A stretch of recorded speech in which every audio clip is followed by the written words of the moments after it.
Are you a beginner piano player struggling to understand scales? Many beginners find scales confusing and challenging, and it makes it really hard to play melodies smoothly. It might be that you're thinking, I don't really care about the scales, but I would like to play better.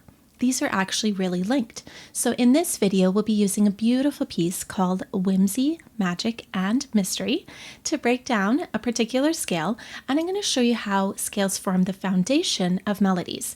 Be sure to stick around to the end because I'm sharing some tips on how to make your scales more musical so that when you're playing songs like this one, it'll sound a lot better than just playing the notes. If we haven't met, I'm Rosemarie Penner, creative piano teacher and composer at Must Love Music. Now, whether you're a parent eager to inspire your child's musical journey, an adult looking to fulfill your own piano dreams, or someone in search of beautiful sheet music, you're in the right place. Let's make some music together. Now, just before we do that, I just want to let you know in a few weeks we have something very exciting happening. We are starting intro sessions for beginner piano players just like you, but I'll let you know more about that later. Scales are sequences of notes played in a specific order or pattern that form the building blocks of melodies. We've already done scale videos on this channel, so be sure to check out the links in the description or above. The one we're focusing on today is a minor scale. The one in Whimsy, Magic, and Mystery is an A minor scale. And so we start on A, and this one's nice because we don't have to worry about anything except playing the next note. So A, B, C, D, E, D, C, B, A. Whimsy, Magic, and Mystery incorporates scales and partial scales throughout the piece. I'll play a little section for you. See if you can hear the scales within it.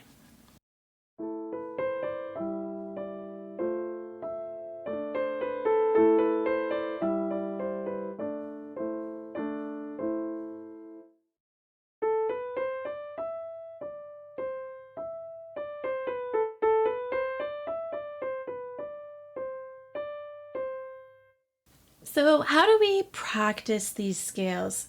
Well, let's go with just the basics first. A minor, which is in this piece. We're going to do left hand first.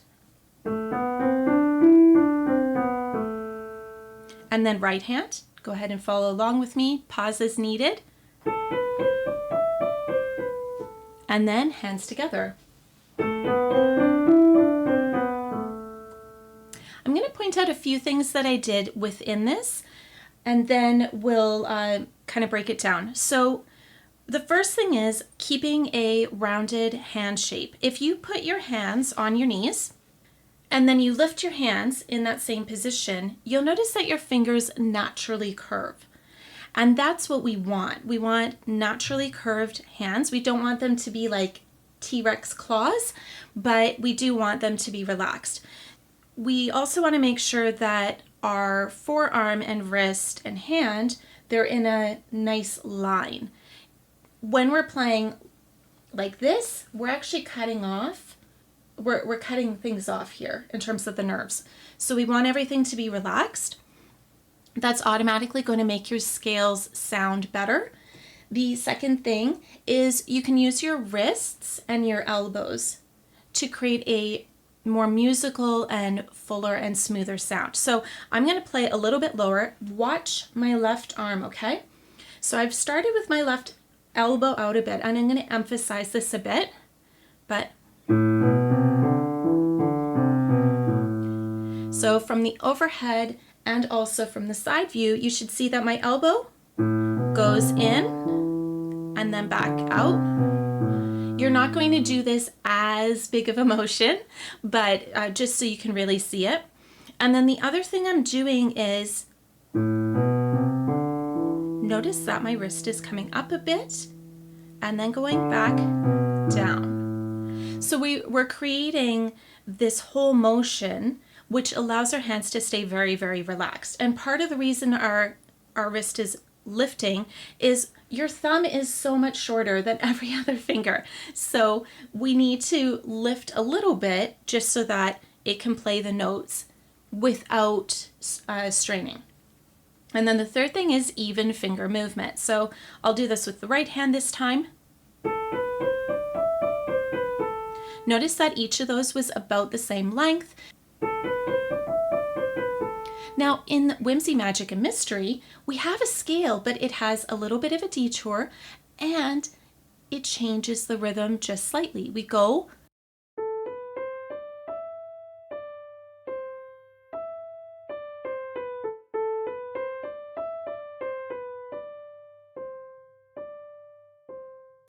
Did you hear how the pattern changed a little bit?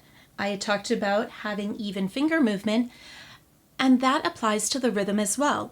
Each of they were eighth notes. When I went up, ba-da-da-da, those were all even. My quarter notes or tas, so that was the slower notes, those also were even with each other. So did you know that Whimsy, Magic, and Mystery actually came as the result of improvising with a scale, the A minor pentascale?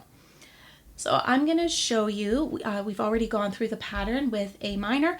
Now the melody of this particular piece is in the right hand. So I'm going to improvise with my left hand this time, and I'm just going to play through my scale.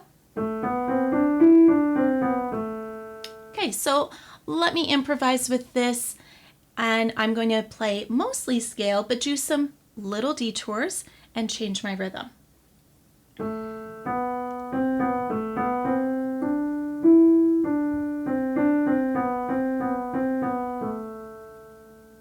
So notice I didn't even add any skipping notes like I did with Whimsy, Magic, and Mystery, but just playing that scale and having little detours, little changes in my rhythm made it sound like a song. So what I'd like to do is have you try this out. Go ahead and pause the video, improvise your own melody using this same scale, the A minor scale. How can you play scales on the piano as a beginner? Well, remember, scales are just sequences of notes in a particular pattern or order. Scales form the backbone of melodies, like Whimsy, Magic, and Mystery. You can make your scales sound more musical by using rounded hands, relaxed wrist and elbows, and even finger movement. You can make it more interesting to play scales by including improvisation each time. For example, how many melodies can you create from the same scale? Now, I've been composing for years and I haven't run out of ideas yet. So I have a feeling that last tip will keep you going for a very, very long time. Ready to dive deeper into piano playing? Sign up for the intro sessions that are starting in August. Spots are limited, so make sure you don't miss out. Links are in the description. And I would love to hear from you. What is your biggest challenge with playing scales on the piano? Share in the comments below and let's help each other out. Thanks for watching and happy playing.